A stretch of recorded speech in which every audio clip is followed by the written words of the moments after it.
Hello everybody and welcome back to another LEGO build. I am a little bit under the weather, so I apologize if my voice is a little bit hard to understand or I cough during at any point in this video. I'm sorry, just not feeling the best right now. But today I'm going to be doing a Harry Potter slash city build, since this building will be added to my LEGO city, not to my Hogwarts or Harry Potter area. This is set 76408, the 12 Grimmauld Place, which is the home of the Black family, the Sirius Black character, and then his house elf creature. I'm really excited for this. Sirius Black is my, I think, second favorite character in all of Harry Potter, aside from Remus Lupin, of course. And this comes in at just under 1,100 pieces, sitting at 1,800 or 1,083. I'm really excited for this. The actual opening motion, if you've seen it on the movie, basically this is a magical house, so it appears just the brown face at the start of it, and then once they actually cast the spell to open it, the darkened black center of the building actually comes forward, and that is the actual wizarding side of it for the magical house. The minifigure selection in this is actually quite excellent. I'm really excited to add a lot of these to the Hogwarts display, especially Kingsley's Shacklebolt, and then Nymphadora Tonks as well, as Sirius Black. I don't have any of those figures yet, so they're really excited. You also don't really see them in any sets. Kingsley, I know, did come out in the obviously the minifigure lineup for the actual foil bags, but then you also have Fred and George. You have Creature as well, and then Molly Weasley. The rest are pretty basic. You're just your Harry and Ron. But yeah, really good for the minifigure selection here. The set does come in at $120. I'm interested to see the actual size of this compared to other city buildings. I'm not 100% sure the actual height of this. I was trying to see if people added it to their city at all, and I really haven't seen anything of it, so I'll be interested to see what it all looks like. This is either going to be just like part of the modular section I'm working on, if the height is satisfactory enough. If not, I'm also debating putting this in the haunted block as well, which I just got my first official building ordered for that, so that'll be coming here soon as I start the first official full city block, which will be a haunted area.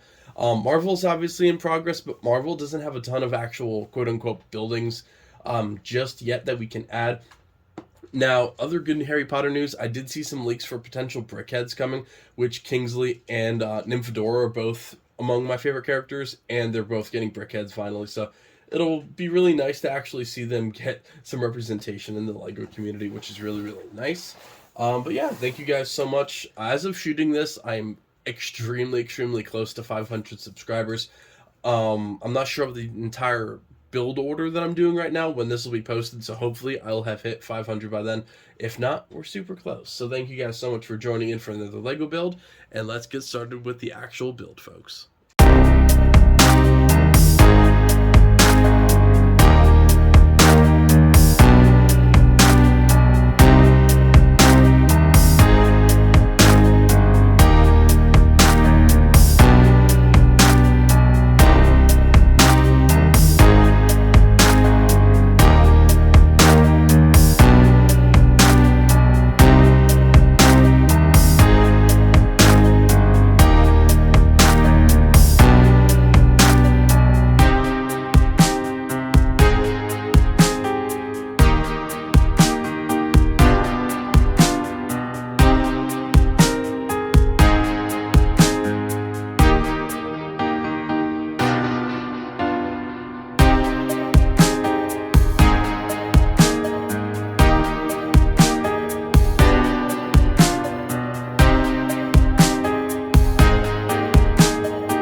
Alright, here's the overall finished build for what might actually be the best Harry Potter set I've ever built.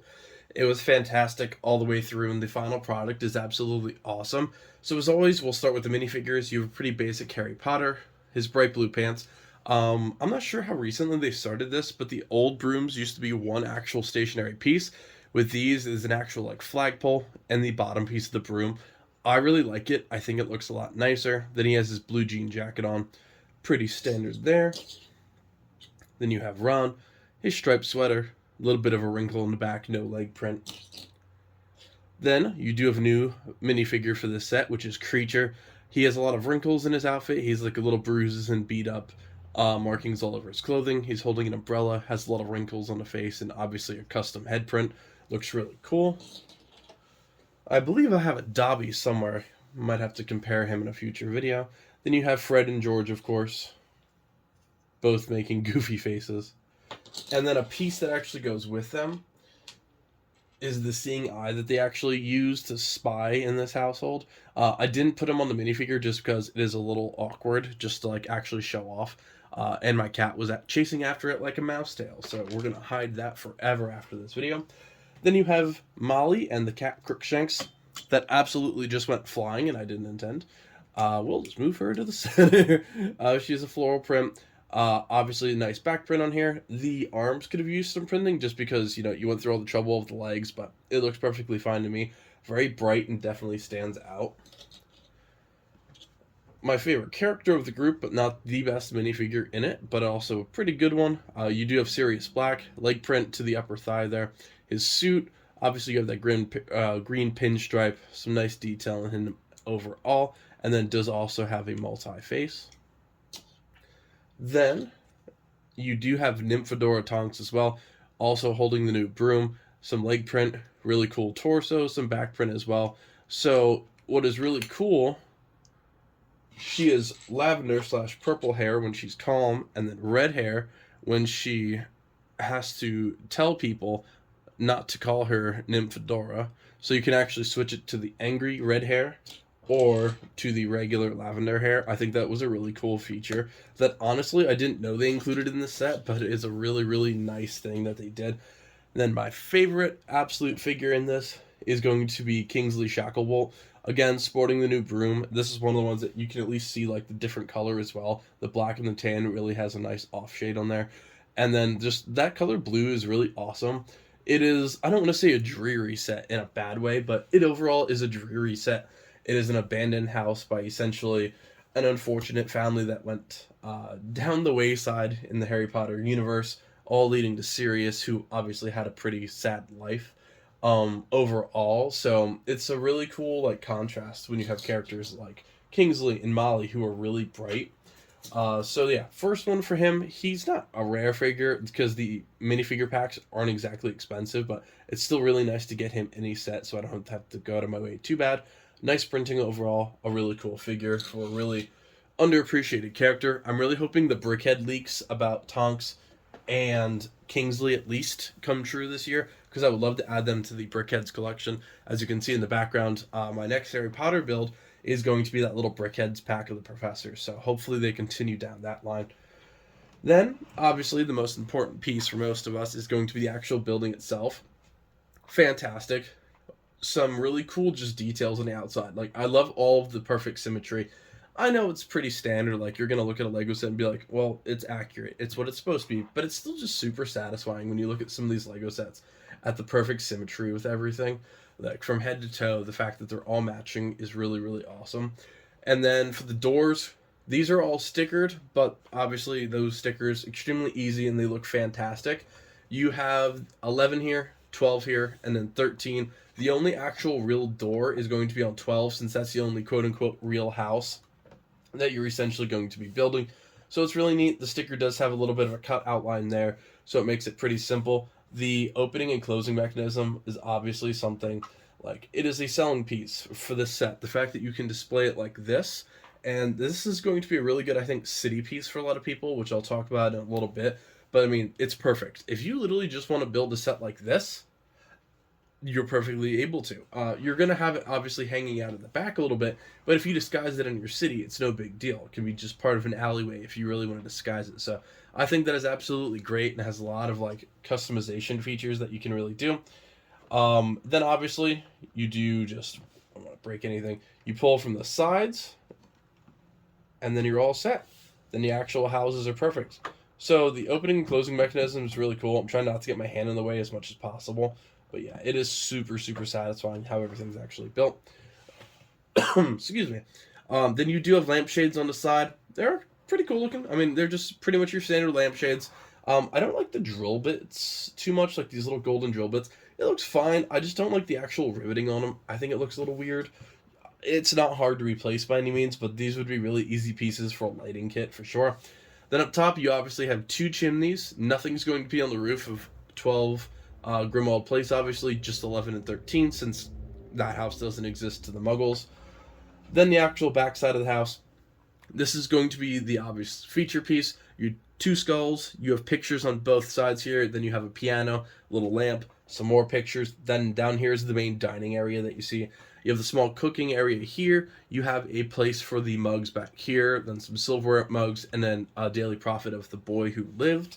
Then, once you actually open it up, you can see the full feature here, which, again, really, really nice. I think this would be awesome enclosing in the back, too, to make it an actual modular building. I did measure this out, and it stands about 11 to 12 inches high. So, in comparison to other buildings that I've built in previous, the Vendor's Tower is still going to be standing significantly taller than this at about 17 inches. But then you have pieces like the 3-in-1 creator sets, which are going to come in between like 6 and 8 inches. So this is an awkward in the middle measurement. I'm not quite sure if I'm putting this, like I said in the intro, in the haunted section, or if I'm actually going to work this into a city line. I'm not sure, but with that height, it does make it a little bit weird. If you want everything obviously in a row. But that is for things to come. For now, I think I'm just going to put this on an unfinished city block, and I'll work with it from there. Up top, we have the Gryffindor bedroom. You have a little bit of stickers for the bed sheets, pillow. Then you have a Gryffindor banner here. And then right up here, you do have two like ceramic bats hanging from the ceiling, which are really cool. A recliner chair in here, and then a fake door that leads to nothing and a couple goblets on top. Then the other side is a little bit more detailed. On the bottom here, you just have like a cluttered entranceway, and the actual door, if you can see it, since it's a little bit dark in here, is just going to be curtains, since, again, it's a door to nowhere. Right up here, we have the Black family tree, which is really, really cool. Stickers on both sides, and then just a standard bedroom up top with a couple pictures, one being a map. So, and for the record, if you saw me building this and said, wait a minute, he's not putting the stickers on while he's building it, that is because my cat absolutely absconded with my sticker sheet while I was eating some pizza in between this build. And when I came back into the room, the stickers were gone. So I finally found them once I was finished, right before I did this recording. So sorry, I obviously skipped that there. And then one of the window panels were actually in the wrong bag, so that's why I took apart this top piece. I wasn't modifying anything, just putting in that window pane so it wasn't missing, obviously. And then right here and here are both rods that allow for this thing to open and close, which is a really cool feature. So it doesn't really take away from anything or get in the way. They do have two little chandeliers here that are very satisfying, fidget spinner style, with some diamond lights hanging from them. So they definitely mold that all in pretty nicely. But yeah, that is a wrap on this build. Fantastic. For 120 bucks, you get an awesome line of minifigures, which is perfect. I think every figure here is pretty spot on. I think all of them look great. No disappointments at all with that. And the build itself was extremely satisfying. It looks complicated. Like, from the outside, you might be looking at it and be like, okay, well, it might be a little bit delicate, especially with the moving parts. You always have to be careful with LEGO sets. No, absolutely not. It's perfect. Everything works as intended. The bags were laid out really, really well. I had 0 missing pieces for what feels like the first time in forever with some of these sets lately. But yeah, overall, everything felt great with it. I cannot wait to put this in my city. This is a set I would contemplate buying more of, and quite literally building a whole line of homes at one point in the city. Or, like I said before, if you literally just display like one of these, and then have a whole line of just the brown homes, I think that would look cool as well. So a lot of potential with this for cities and Harry Potter displays, whatever you actually want to do. I saw a lot of people comparing this to the Burrow and then Privet Drive, obviously, since those are like the two homes. I would love a Malfoy Manor at some point, but I don't know if that would happen. Similar to the Wayne Manor, give us more mansions, Lego. It would be amazing. You can charge a lot for them too, and you don't. But yeah, that's going to do it for this build. I think it's pretty much a perfect 10 out of 10. It is perfect. I genuinely love it. I love my Hogwarts build, but there's something about this that is increasingly it's special, and it's something incredibly different that we've never seen before, and is one of the best sets released for as long as I can remember. So very, very awesome. Definitely pick this up if you can. Like I said, for about $120, you do get a good bang for your buck in terms of size, build, uniqueness, playability, a lot of details, a ton of minifigures, and pretty much it's just part of a great Harry Potter line that continues to not really disappoint. So thank you guys very much for joining me. Thank you so much for all the continued support as I push farther and farther into this channel's goals. In terms of upcoming projects, I always like to list them out. We do have another Indiana Jones set coming soon, which is the fighter plane chase. And then I have a couple more small Harry Potter editions. I have not yet purchased the Great Hall, just because I'm knocking other things off my list currently, but Hogwarts will be finished before long. I have the Hogwarts Professors Brickheads, the Seinfeld Department, my 500 subscriber special, which I already am going to be making that a large Star Wars set that I bought. That's for 500 subscribers, so I'll be working on that hopefully very shortly. And then I think that's just about it. As I said in the previous video, Star Wars is definitely not going away. I'm just working on a lot of different things right now, trying to get Harry Potter done, Star Wars done, Marvel. It just takes a lot. So, in addition, I also purchased a not very, very rare, but a pretty hard to find a rare piece today, which is the Vampire Castle from the Monster Fighter series. It's really hard to find for under about $300. I picked it up for actually a little bit under $200 today, complete with the instructions and all minifigures, except for the box. So I'm extremely happy for that. That is the first official main building that will be going into my haunted block of my city, so I can't wait for that. But yeah, that'll do it on the review, folks. Thank you so much, and I'll see you next time. Happy building.